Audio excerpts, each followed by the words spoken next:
Bom dia, nossa escola dominical especial de fim de ano, né? Nosso primeiro domingo de dezembro. Seja bem-vindo em nome de Jesus. Amém? Glória a Deus pela sua vida. Gente, vamos estar orando, colocando nossa vida na presença do Senhor nessa manhã. Creio que Deus tem uma palavra para nós e a gente precisa abrir o nosso coração para receber, né? Então, fecha seus olhos, coloque sua vida diante do Senhor. Senhor, nessa manhã nós pedimos o mover do Teu Espírito, agir do Senhor sobre nossas vidas. Vem com o Teu renovo, vem trazer, Senhor, sobre nós a Tua palavra, que ela destile sobre nós como o orvalho vem sobre a terra seca. Vem a Tua palavra sobre nós nesta manhã, Senhor, em nome de Jesus. Glória a Deus. Glória a Jesus. Então nós estamos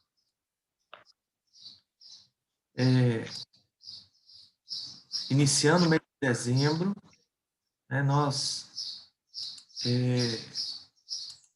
encerramos um estudo começamos em agosto, né? Um estudo sobre o Apocalipse, foi uma bênção. E esse mês de dezembro nós vamos fazer uma série de estudos avulsos, né? Com temas específicos de especial de fim de ano. Então, todos os domingos de dezembro nós vamos ter temas diferentes preparados com muito carinho para a nossa escola dominical, né? E nós vamos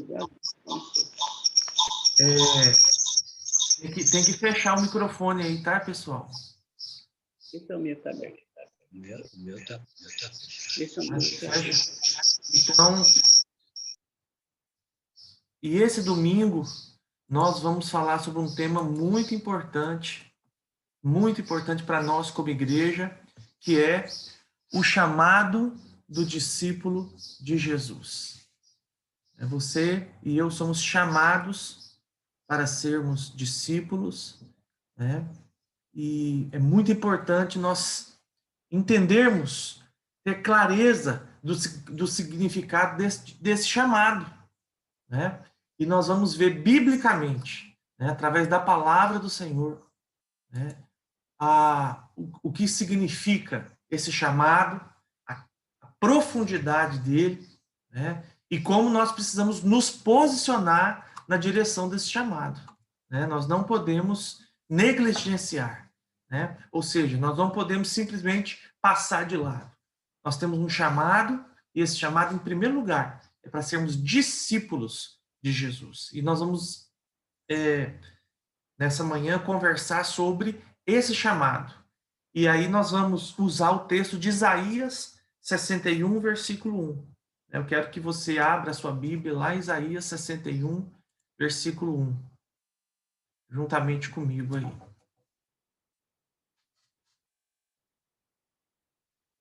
Você está com a sua Bíblia, abra aí Isaías 61, versículo 1.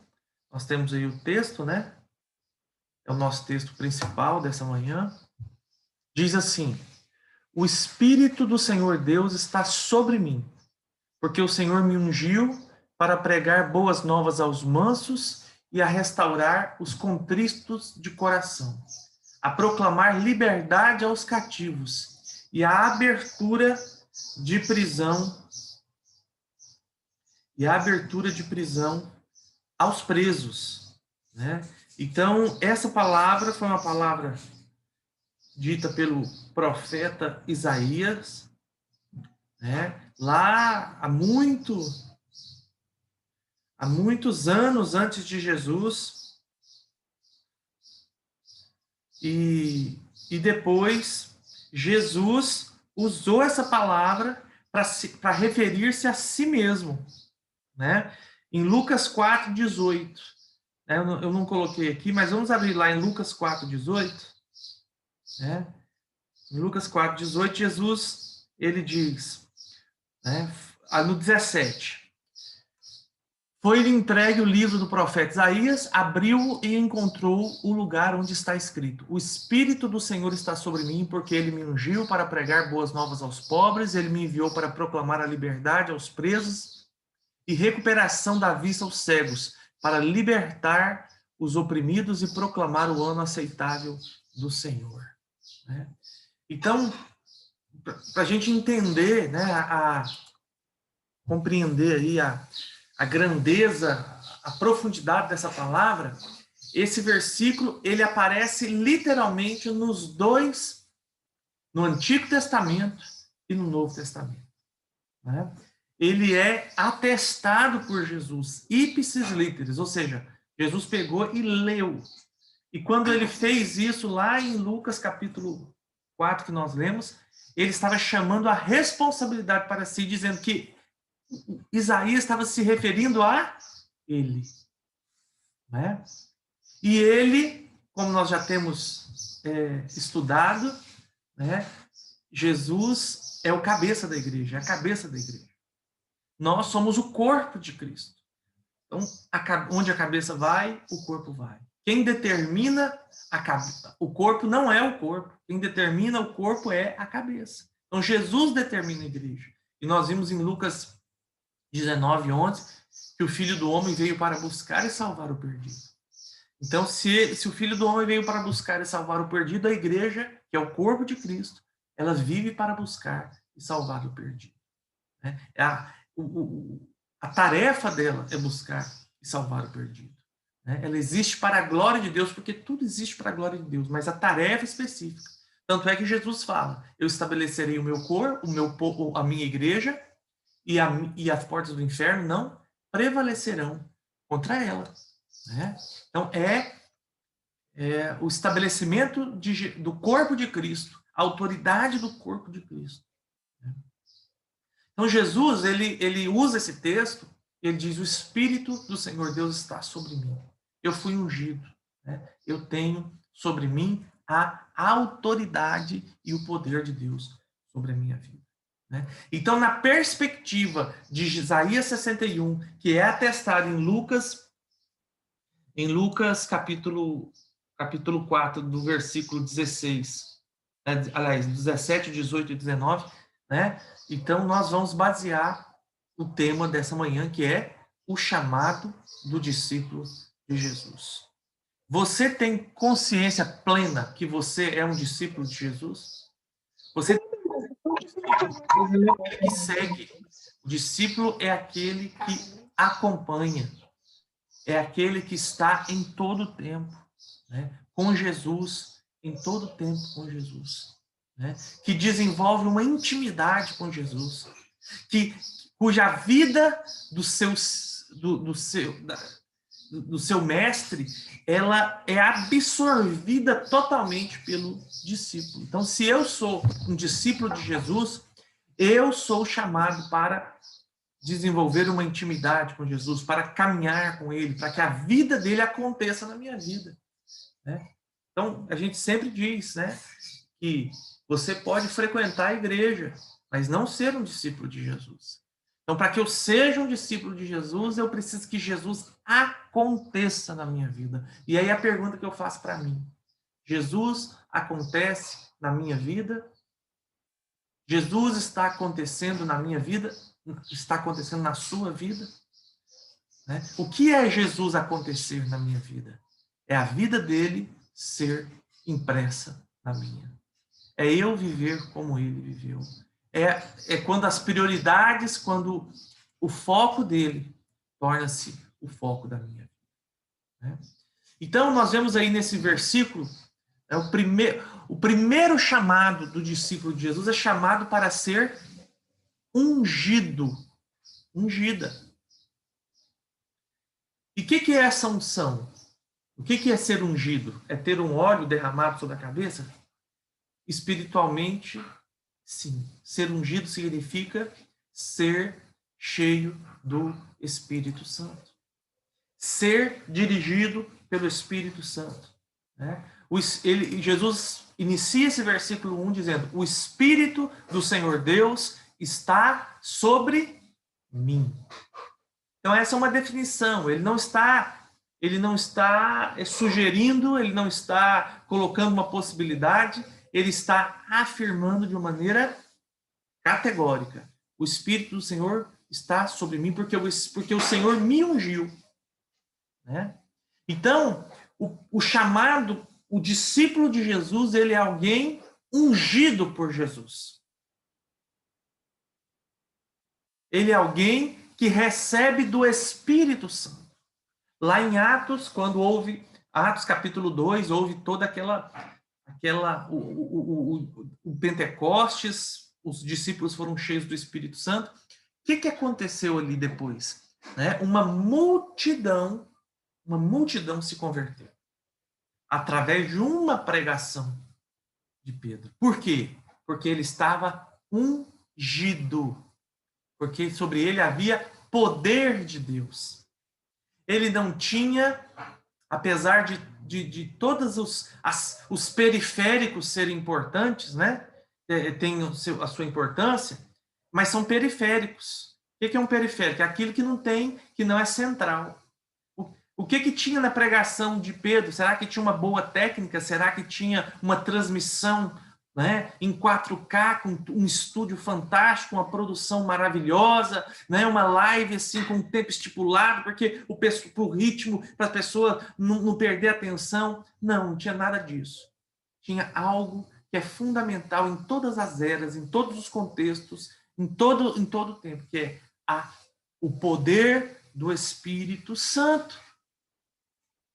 Né? Então, o primeiro passo para que eu seja um discípulo, eu preciso do poder do Espírito Santo na minha vida. Eu preciso dessa unção. Eu sou chamado para ser ungido pelo Senhor. Por quê? Porque o chamado, o que acontece lá? O que Jesus falou para os discípulos em Atos 1:8? E recebereis poder ao descer sobre vós o Espírito Santo, e ser-me-eis minhas testemunhas. Então, se eu tenho um chamado para que eu seja uma testemunha de Jesus, eu preciso dessa unção, eu preciso desse poder, eu preciso da presença do Espírito, eu preciso do mover, do agir sobrenatural do Espírito Santo na minha vida, para que eu possa exercer, ser discípulo de Jesus. Porque se eu sou chamado, eu preciso me tornar. E quem vai me tornar esse discípulo seguidor, que vai me transformar, que vai me fazer conforme a imagem de Jesus, é o Espírito Santo. Então nós precisamos dessa unção. Jesus disse que o Espírito do Senhor está sobre mim. E se eu sigo Jesus, eu preciso que o Espírito do Senhor esteja também sobre mim. A igreja precisa ser uma igreja cheia do Espírito Santo. Você e eu precisamos ser uma igreja cheia do Espírito Santo. A minha casa precisa ser uma casa cheia do Espírito Santo, para que a minha célula seja uma célula cheia do Espírito Santo, para que a minha igreja seja uma igreja ungida, poderosa, cheia do Espírito Santo. Porque o Espírito Santo nos chama para ser discípulos, o Espírito Santo nos capacita para ser discípulos e o Espírito Santo nos envia para nós cumprirmos o chamado do discípulo. E Atos 1:8 diz isso: o Espírito do Senhor está sobre mim. Então, como que é essa ação do Espírito? O Espírito chama, Atos 1:8, nós falamos, o Espírito do Senhor está sobre mim, ele me ungiu. Não, o Espírito, e recebereis poder, ao descer sobre vós o Espírito Santo, e ser-me-eis minhas testemunhas. Então ele chama e ele capacita. Lá abra a sua Bíblia em 1 Coríntios capítulo 12, vamos lá. Ele nos chama para sermos testemunhas e ele nos capacita para isso, porque nós não podemos sozinhos. Você pode ser alguma coisa sozinho? Eu não posso. Né? Nós não podemos exercer nada, o chamado, sozinhos. Então, aquele que nos chamou para ser testemunhas, ele vai nos capacitar para isso. Ele nos chamou para ser discípulo, ele vai nos capacitar para isso. Olha aqui que 1 Coríntios, capítulo 6, capítulo 12, do 6 em diante diz, olha só. Há diversidade nas realizações, mas o Espírito de Deus é quem opera tudo em todos. A manifestação do Espírito é concedida a cada um visando um fim proveitoso. Não é? Olha que coisa maravilhosa. Porque a um é dada mediante ao Espírito a palavra de sabedoria, a outro, segundo o mesmo Espírito, a palavra de conhecimento, a um é dada o mesmo Espírito a fé, a outro no mesmo Espírito dons de curar, a outros operações de milagres, a outro profecia, a outro discernimento de espíritos. A um é dada a variedade de línguas e a outro é dado a capacidade para interpretá-la. Agora o 11, vamos ler o 11 ainda. Mas um só e o mesmo Espírito realiza todas essas coisas, distribuindo-as a cada um individualmente, conforme ele quer. Então, esse Espírito Santo que nos chamou para ser testemunha, ele vai nos capacitar, ele vai nos dar dons e ministérios, dons sobrenaturais, dons espirituais, ministérios práticos, para que nós exerçamos esse chamado. Né? Então, por isso é fundamental sermos ungidos pelo Espírito Santo. Por quê? Porque o Espírito Santo age, ele nos chama para ser testemunhas, ele nos capacita com dons, né? Faltou um A aqui, né? Deixa eu corrigir aqui rapidamente. Ele nos capacita com dons.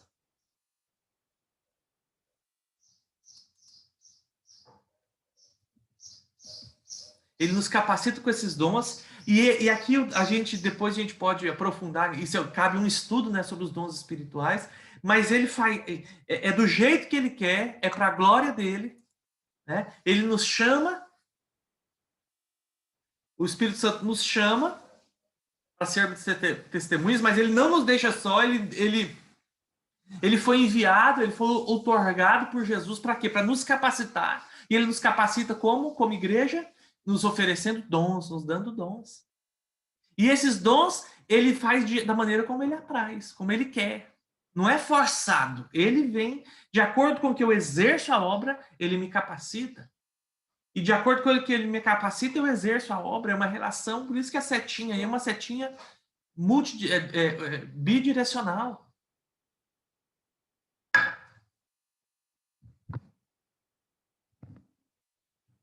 Não é? Então, aquele que chama, ele capacita. E ele capacita para e envia. Então, Mateus 28, 29, o que diz?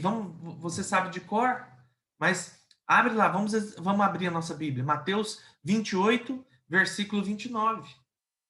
Né? O que a palavra de Deus diz? Vamos lá procurar? Opa, de 29 não, desculpe que eu não tenho, é 19.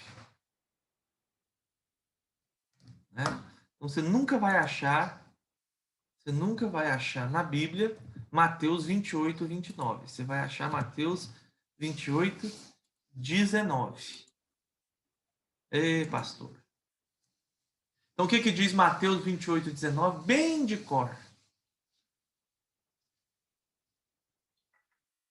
Portanto, vão e faça discípulos de todas as nações, batizando-os em nome do Pai, do Filho e do Espírito Santo. Né?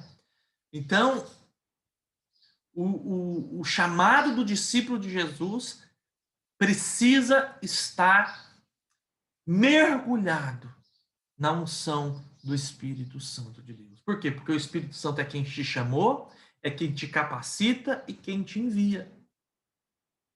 Né? E nós precisamos estar constantemente, está vendo aí, ó? Constantemente nessa fonte. A fonte é o Espírito Santo. A fonte é a própria presença de Deus.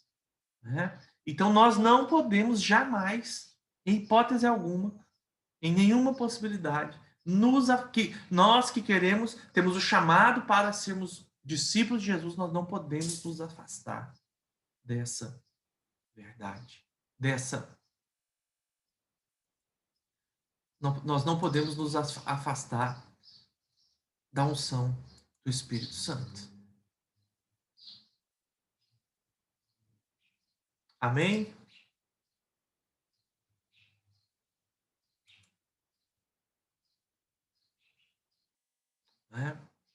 Então ele chama, ele capacita e ele nos envia. Né? Isso é muito, muito importante nós compreendermos isso na palavra do Senhor. Vamos continuar? Amém? Então, em primeiro lugar, o Espírito do Senhor está sobre mim e ele me ungiu. O Espírito do Senhor está sobre a sua vida e o Espírito Santo te ungiu. Amém? Você pode dar um joinha aí? Amém. Glória a Deus. Aleluia. Então vamos lá. Vamos continuar aqui nossa. Segundo aspecto do texto de Isaías, né, que nós lemos, nós vimos que o primeiro aspecto do chamado de Jesus é que nós temos que fazer na unção do Espírito, não, porque no poder de Deus, no poder do Espírito Santo que nos foi derramado, porque o Espírito Santo nos chama, ele nos capacita e ele nos envia. Né? Envia para quê? Enviou-me a restaurar os contritos de coração. Quem são os contritos de coração? Né? Nós vamos entender aqui nesse versículo algo muito importante, observar. Olha só, não é possível cuidar de um indivíduo soberbo, autossuficiente e autodeterminado. O que a Bíblia está nos dizendo? Restaurar os contritos de coração. Quem não é contrito de coração não pode ser cuidado. Não pode receber o cuidado de Deus. Não pode receber o favor de Deus, a graça de Deus, por meio da ação do discípulo de Jesus. Por quê? Porque existem 3 características da pessoa que não é contrita de coração. Ele é soberbo, ele é autossuficiente e autodeterminado. O indivíduo que é soberbo, autossuficiente e autodeterminado, ele está fadado a não mudar. Então, quem é o soberbo? Uma característica do soberbo. Ele se define como superior. E nós vemos na palavra que alguém que se define como superior é alguém que está preso ao orgulho. E o que o orgulho faz com a gente? A Bíblia diz, né? Deus dá graça ao humilde, mas rejeita o soberbo. Então não tem como uma pessoa orgulhosa ser tratada por Deus. Não tem jeito de uma pessoa orgulhosa alcançar o favor de Deus. Porque olha só, no texto de Isaías 61:1, que foi repetido por Jesus em Lucas 15, 16, 17, está dizendo, olha, Jesus foi enviado para restaurar quem? Os contritos de coração. O discípulo de Jesus, que segue Jesus, o corpo de Cristo, ele é enviado para ser instrumento de Deus na restauração de quem? Dos contritos de coração. Então, o soberbo, ele não pode ser restaurado pelo poder do Espírito Santo através da igreja. O soberbo não pode ser restaurado pelo poder do Espírito Santo através do discípulo de Jesus, que é essa igreja. Por quê? Porque o soberbo é autossuficiente. O soberbo não busca ajuda. O soberbo, e quem não busca ajuda pode ser ajudado? Qual é a única pessoa que pode ser ajudada, meu querido? É aquele que busca ajuda. Quem não busca ajuda não pode ser ajudado. Nós precisamos entender isso. Somente a pessoa que quer ser ajudada, ela vai ser, de fato e de verdade, ajudada. Existem pessoas que passam por nós, não querem a nossa ajuda. E a gente quer ajudar. Isso é um erro. Sabe por quê? Porque você vai perder o seu tempo. Você vai se esforçar à toa. Você vai se cansar e muitas vezes vai se frustrar com o processo. Por quê? Porque essa pessoa não vai mudar, porque ela não quer ajuda. Existe uma frase que fala assim: ajuda não é para quem quer, é para quem merece. Você ajuda quem merece. É uma frase difícil, né? Complexa. Mas se a gente for olhar nessa perspectiva, é verdadeira. Porque quem é que merece ajuda? Quem deseja. Quem deseja ser ajudado. Quem quer ser ajudado. Né? E só que o soberbo, ele é autossuficiente. O que ele julga? Ele não precisa de ajuda. Ele não quer se expor, porque a ajuda mostra que você tem uma fraqueza. Agora, a autossuficiência leva à autodeterminação. Quem que é a pessoa autodeterminada? É aquela que toma decisões unilaterais. Ou seja, ela toma decisão sozinha, sem pedir opinião para os outros. É característica do soberbo ou não é? O soberbo é superior, ele não busca ajuda, ele é autossuficiente, por isso ele toma decisões sozinhos. Quantas vezes a gente se depara com esse tipo de pessoa? Não é? Que a pessoa vem avisar você de uma decisão que ela tomou. Ela não veio pedir a sua opinião. Ela não veio compartilhar algo para receber orientação para depois ela tomar essa decisão. Ela vem para comunicar uma decisão. E aí, gente, nós temos que ter o cuidado.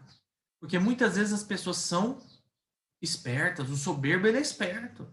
Ele comunica a decisão, ele quer tomar aquela decisão, ele se autodetermina, mas no final ele ainda pergunta assim, ele quer transferir a responsabilidade da decisão que ele já tomou para você. Por quê? Porque se der errado, ele te culpa. Ah, você acha que eu devo fazer assim?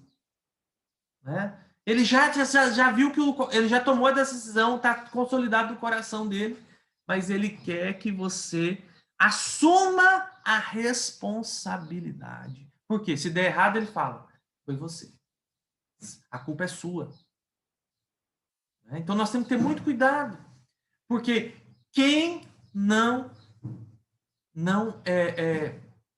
quem é soberbo, quem tem o coração duro, não pode ser ajudado. Né? A soberba gera estagnação. Qual que é a consequência de alguém soberbo, autossuficiente e autodeterminado? É o que Jeremias 5,17 diz. Vamos abrir lá em Jeremias. Você também está cansado de ver esse versículo, né? Jeremias 17, 5 e 6. Assim diz o Senhor: maldito aquele que confia no ser humano, que faz da carne mortal o seu braço e cujo coração se desvia do Senhor, porque ele será como um arbusto solitário no deserto e não verá quando vier o bem, pelo contrário, morará nos lugares desertos, secos do deserto, na terra salgada e inabitada. Gente, isso aqui é muito profundo. É muito profundo, porque se o Espírito Santo, ele nos chamou para sermos discípulos de Jesus, e ele nos capacita para isso, para nos enviar, né? Nós não podemos ter soberba no nosso coração, porque senão nós estamos travados no processo. Né? Olha só, o versículo 6 diz assim, olha, que essa pessoa que é soberba, ela morará nos lugares secos do deserto. Morará nos lugares secos do deserto. O que é um lugar seco? Um lugar que não tem água, portanto não tem vida. Não tem vida. Não tem água, não tem vida. Na terra salgada e inabitável. Sabe o que é uma terra que não tem água? É uma terra que a vida não prolifera. O que é uma terra salgada? É uma terra que não tem, é uma terra estéril. Estéril. Não multiplica, não produz. Então o soberbo vive num ambiente de morte, num ambiente de esterilidade, ele não produz nada, e é inabitável. O que significa você morar num lugar inabitável? É você ser uma pessoa solitária. O soberbo, ele é solitário. Ele não tem vida, ele é estéril e ele é solitário. Por quê? Porque é uma pessoa difícil de viver, de conviver. Sabe aquela pessoa que sabe tudo? Que não se... Por quê? Porque ela... Aí a gente volta. Soberba, autossuficiência e autodeterminação. Então nós não podemos cuidar desse tipo de pessoa. E outra coisa, nós não podemos ser esse tipo de pessoa. Né? E como nós combatemos isso? Como que nós combatemos a estagnação? Nós impedimos a estagnação que se expressa através de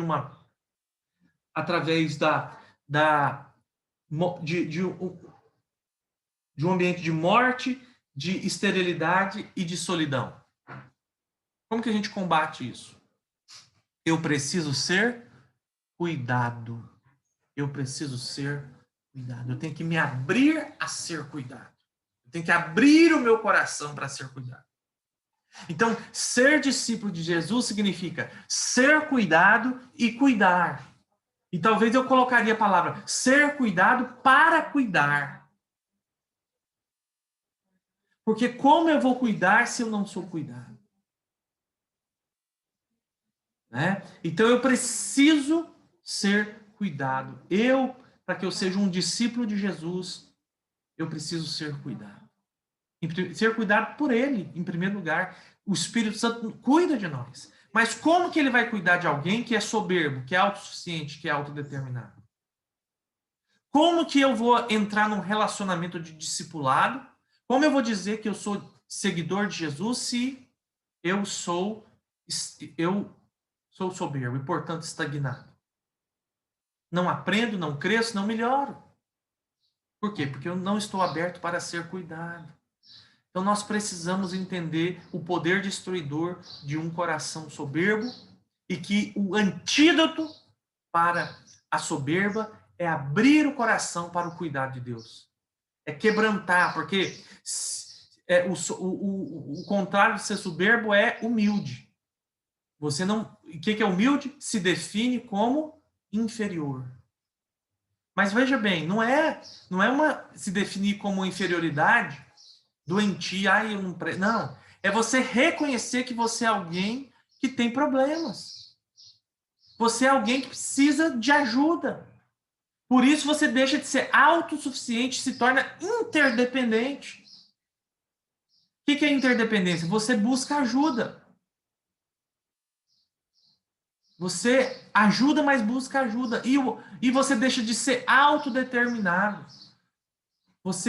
Você passa a ser determinado pela vontade boa, perfeita e agradável de Deus. E aí a consequência natural é que se a soberba gera estagnação, a humildade gera crescimento, desenvolvimento, em tudo, em todo tempo. A Bíblia diz que Deus rejeita o soberbo, mas dá graça. Você tem o favor, dá graça ao humilde. Então você tem o favor de Deus trabalhando com você. Então, eu preciso ser cuidado para cuidar. Eu fui enviado para restaurar os contritos de coração. Por isso eu tenho que ter um coração contrito, um coração humilde, para que eu possa viver na dimensão do cuidado de Deus. Aberto para ser cuidado de Deus. Né? Então eu preciso ter quebrantamento, eu preciso ser humilde. O que é ser quebrantado, humilde? É uma consciência voluntária de se caminhar junto. João 17, versículo 21, rapidamente. Né? Eu vou ler João 17, 21. O que diz a palavra? João 17, 21. A fim de que todos sejam um, como tu és, ó Pai, estás em mim e eu em ti. Também eles estejam em nós, para que o mundo creia que tu me enviastes. Né? Então, o humilde, ele caminha junto, ele não caminha sozinho. E a Bíblia está dizendo que nós temos que ser um. E ser um significa caminhar junto. Caminhar em unidade. O quebrantado, ele recebe o cuidado de Deus na comunhão do corpo de Cristo. E Jesus estipulou uma maneira desse cuidado na comunhão do corpo de Cristo, chama discipulado. Então eu sou discipulado, eu sou influenciado por alguém, eu sou ministrado pelo Espírito através de uma pessoa, através da liderança estabelecida por Deus na minha vida, meus guias espirituais, como Hebreus diz. Então eu não ando só, eu ando em unidade. E ser cuidado significa, se você não é cuidado, você não está na unidade do corpo, você está caminhando sozinho. Você está sujeito aos ataques do diabo. 1 de João 1,7 diz, se andarmos na luz como ele está, mantendo comunhão uns com os outros, o sangue de Jesus nos purifica de todo pecado cometido. Purificação, fala de um processo de cura. A unidade traz cura e restauração. E a unidade do corpo de Cristo acontece através do discipulado. Eu sou discipulado e eu discipulo. Eu cuido e sou cuidado. Colossenses 3, 9 ao 21. Colossenses 3, do 9 ao 20. Deixa eu ver se é do 9 ou se é do 19, né?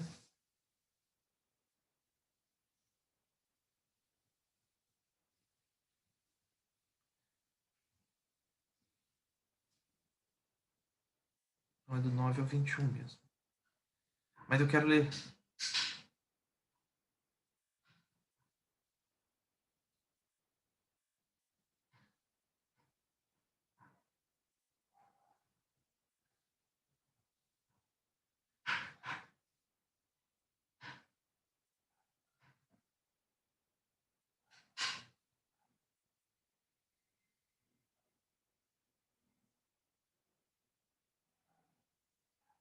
Esse texto aqui eu vou ter que ver novamente. Mas nós temos que receber ajuda, nós recebemos ajuda uns dos outros. Quando eu estou vivendo um discipulado verdadeiro, profundo, eu estou ajudando e eu estou sendo ajudado. Nós temos que. O quebrantamento fala de se colocar em aprendizado contínuo. Aprendizado contínuo. O que é um aprendizado contínuo? Eu não paro de aprender. O aprendizado na minha vida é algo que acontece em todo tempo. E por que eu aprendo sempre? Porque eu não sou soberbo, porque eu sou humilde, porque eu sou quebrantado. Então eu estou aprendendo em tudo, em todo tempo. E aquilo que Deus oferece para o meu crescimento, eu absorvo, eu recebo com alegria. Eu aproveito. Né? Mas seguindo a verdade em amor, cresçamos em tudo naquele que é o cabeça, Cristo, de quem todo o corpo bem ajustado e consolidado, pelo auxílio de todas as juntas, segundo a justa cooperação de cada parte, efetua o seu próprio crescimento para a edificação de si mesmo em amor. Então eu preciso aprender porque eu preciso viver num constante crescimento. Porque quanto mais eu cresço, mais eu vou ter para oferecer para aquelas pessoas que Deus colocou para que eu cuide. E por que eu cresço? E posso melhorar o meu cuidado? Porque eu sou cuidado. Porque eu sou motivado a crescer. Outra característica do quebrantamento é o reconhecimento de sua fragilidade, finitude e fraqueza. A pessoa humilde, ela sabe que ela é frágil. Ela sabe que ela ela está sujeita a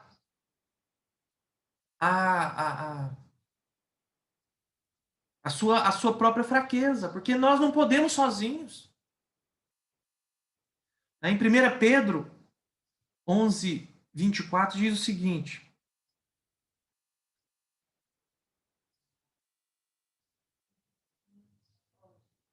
Primeiro que Pedro não tem 11, né? Então houve alguns erros de digitação. 1 Pedro 1, 11. Perdão.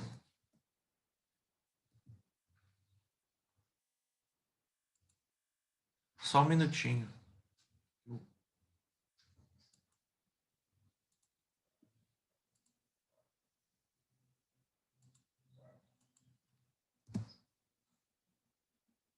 Que o Pedro não tem acento, tá, gente? Assim.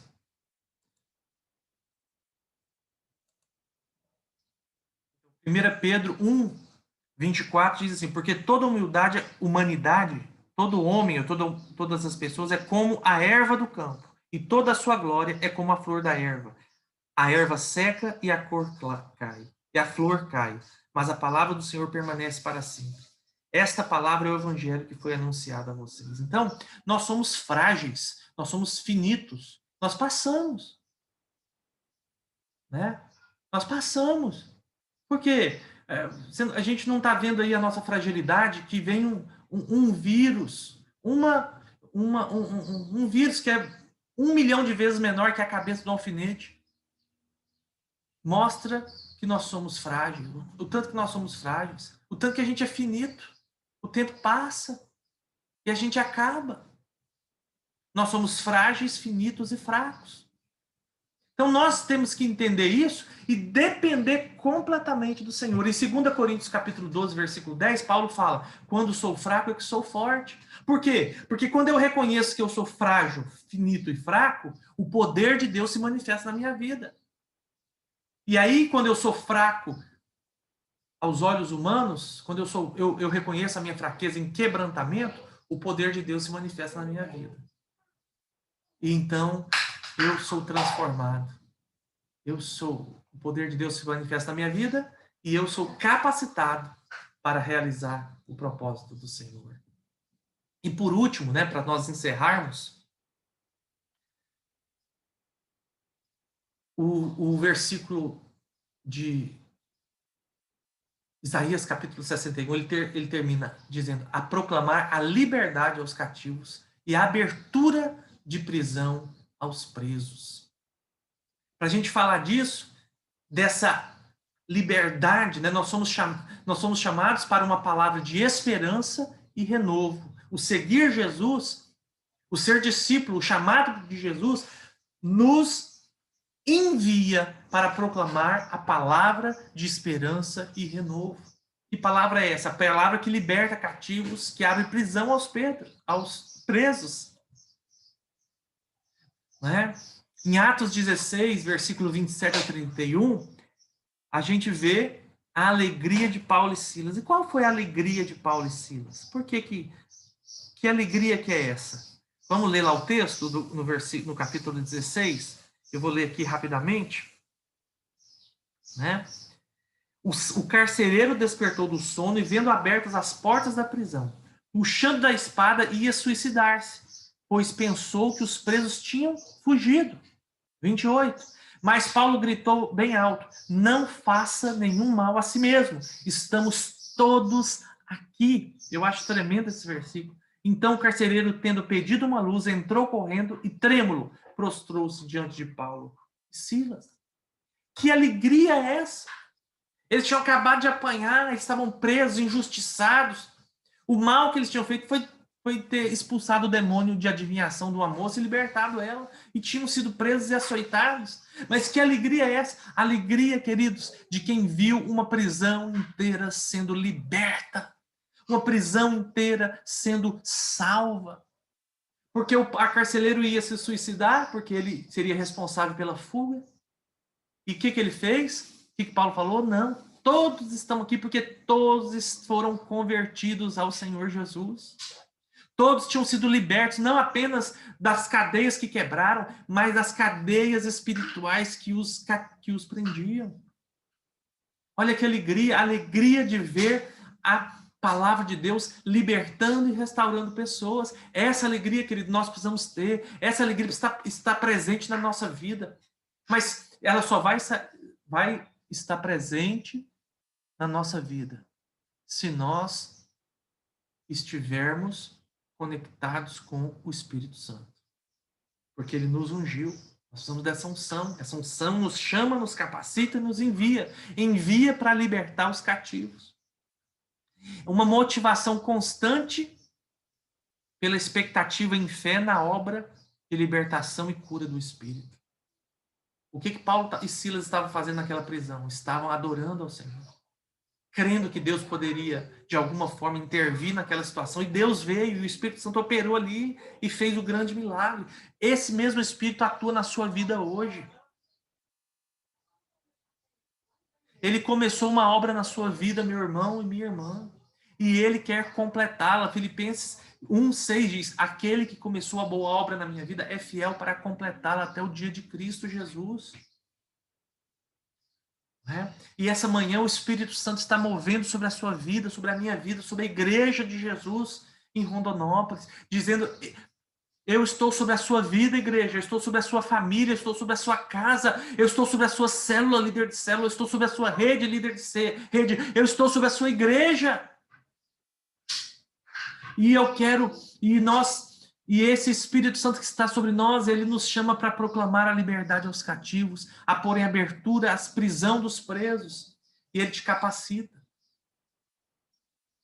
Ele que te chama, ele te capacita e ele te envia, em nome de Jesus. Mas eu preciso me posicionar, eu e você precisamos nos posicionar. Eu e você precisamos nos colocar num lugar de quebrantamento e humildade, para que eu possa receber cuidado para cuidar.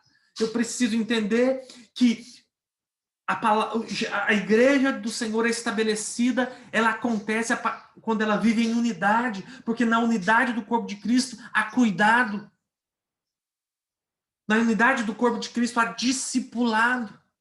E não foi eu que inventei isso, não foi os que vieram antes de mim, mas quem estabeleceu o discipulado na igreja foi Jesus. E ele estabeleceu e nos capacita para exercer esse cuidado. E nós temos que, em primeiro lugar, sermos discípulos para fazer discípulos. Nós temos que ser cuidados para cuidar. Para que eu possa proclamar liberdade aos cativos, eu tenho que ser livre. Para que eu possa proclamar a prisão, a abertura de prisão, eu preciso estar as prisões da minha vida abertas. Por isso eu preciso ser cuidado pelo Espírito Santo. Eu preciso estar no meio do corpo de Cristo, recebendo esse cuidado por meio de uma vida de discipulado.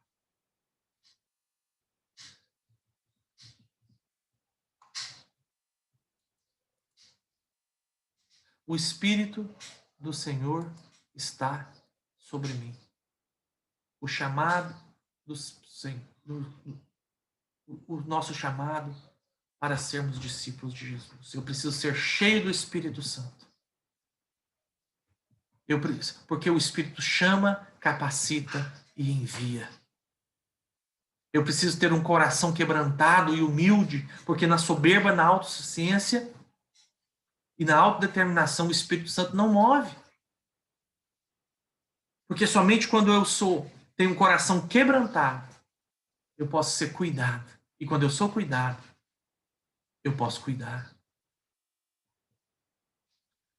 E quando eu cuido, quando eu sou cuidado e eu vou cuidar, esse meu cuidar implica em alcançar cativos e prisioneiros. E aí eu vou ter a alegria, como igreja, como corpo de Cristo, de ver o mundo sendo liberto pelo poder do Espírito Santo. Em nome de Jesus. Fecha seus olhos. Eu quero orar com você agora. Eu quero que você coloque a sua vida na presença de Deus.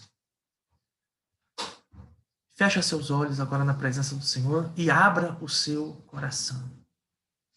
Senhor, nessa manhã que o Senhor reservou para nós, eu quero clamar pela tua igreja, por cada líder de célula, líder de rede, por cada membro de uma célula, por cada pai, mãe, por cada marido e esposa que são chamados para liderar os seus lares, por cada funcionário que trabalha numa empresa, que trabalha num órgão público, que de alguma forma, ó Deus, exerce uma profissão para sustentar a sua vida, a sua casa. Portanto, exerce uma liderança, influencia pessoas.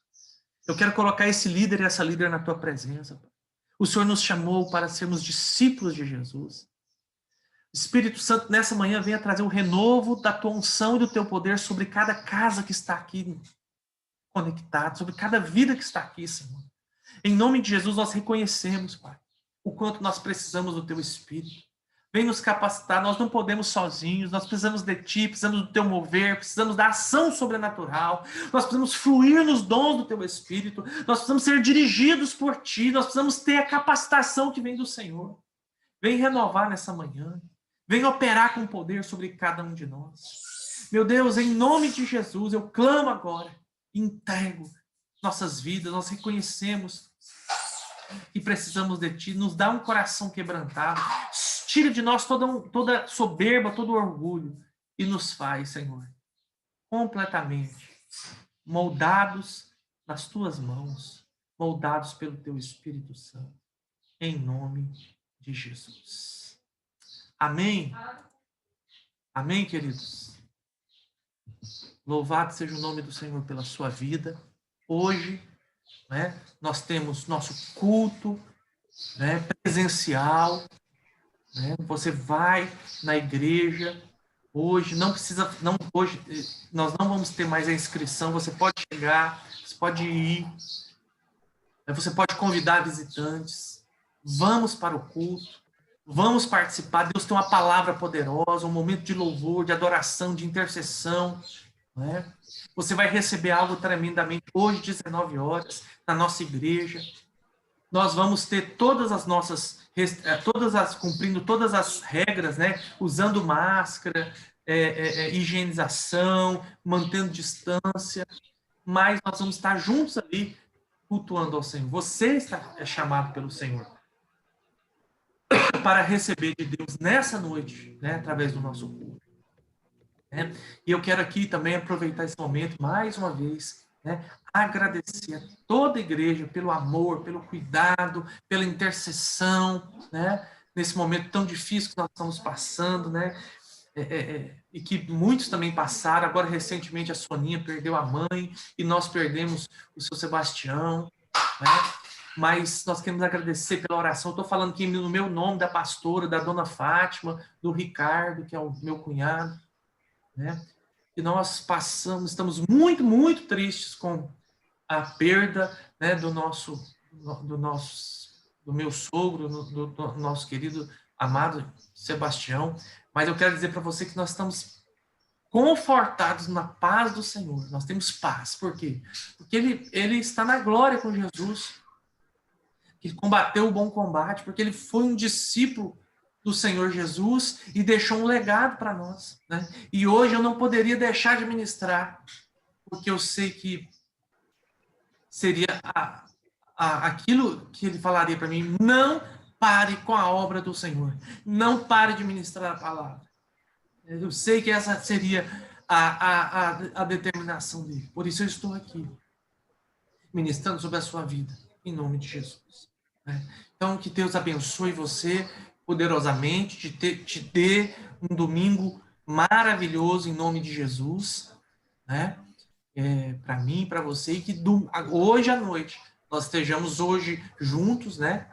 Nesse culto maravilhoso que nós vamos ter na nossa igreja, 19 horas. Né?